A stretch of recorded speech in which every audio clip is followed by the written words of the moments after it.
One of the things, the characteristics, I think, if people, your customers, maybe people in this room, were to free associate adjectives that have to do with Patagonia, it would be authentic. Authenticity. The company is you and at the top, and everybody else, and the way you present what you do is authentic. I think that's a struggle for a lot of people in this room. What can you? The struggle is not to be authentic, but it's to be seen as authentic. What can you tell people in this room what you've learned? Some of the people who are having a hard time communicating and being seen that their company is authentically addressing and concerned about these things. You know, I can't really answer that one. I think it may be that you're not authentic. What would be the sign? What would indicate that the millennium? It's a new millennium generation. These young kids, they see through all that bullshit. You can't fake it, and they're really different than you and I and the rest of us in this room here. And they're the new generation, and they've had enough education into what's going on with the planet, and by God, they want to do something about it. I was on a panel with a bunch of people from the surf industry, a bunch of CEOs from the largest companies in the surf industry, and we were describing what we do with our businesses and how we operate and stuff. And one of the CEOs said, "Oh yeah, well we tried to do organic cotton hats and T-shirts and stuff before the recession hit, but then the recession hit and we had to cut back." Well, that very same company right now had to bring in a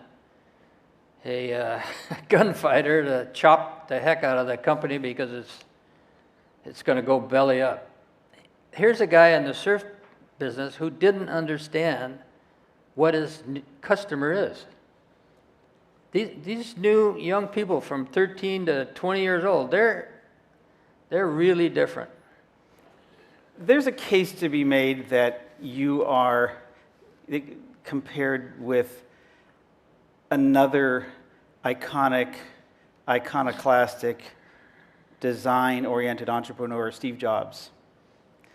He was visionary, very much controlled the company in terms of the product, maniacally controlled where it was sold, and you couldn't find Apple products in department stores, I don't think, at least for a long time, and similarly to you.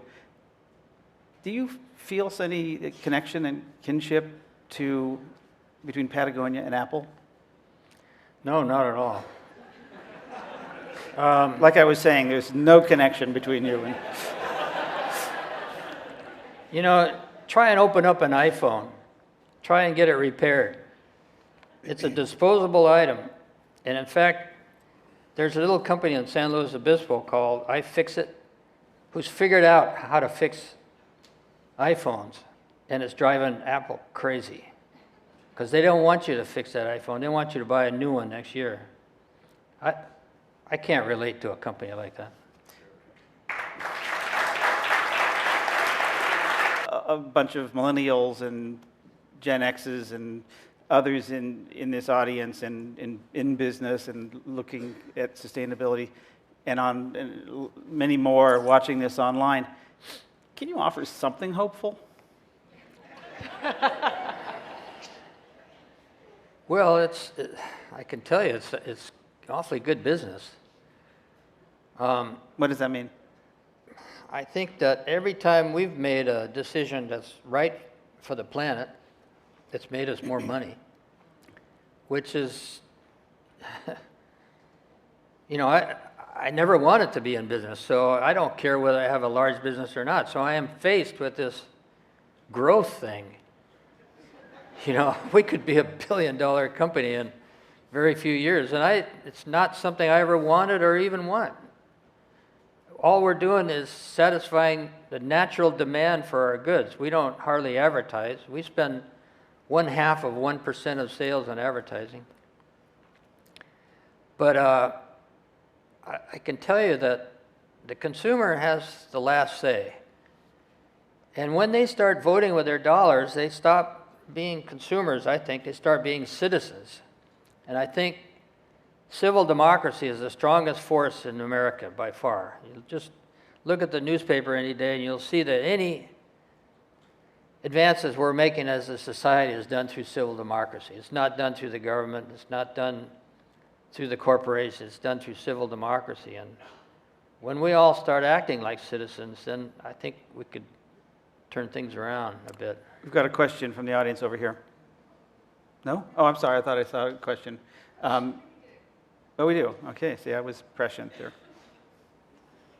Hi, thanks. I have a question. You mentioned earlier the government and its ability to change things, and I'm wondering if you can comment on the nomination of Sally Jewell to the Department of the Interior, and if you think that she'll be kind of a conduit to make the outdoor industry a little more effective in lobbying. And just to context, the nominee for the new Secretary of the Interior was the CEO of REI. Well, I've only met her a couple times, so I can't speak for that. But, you know,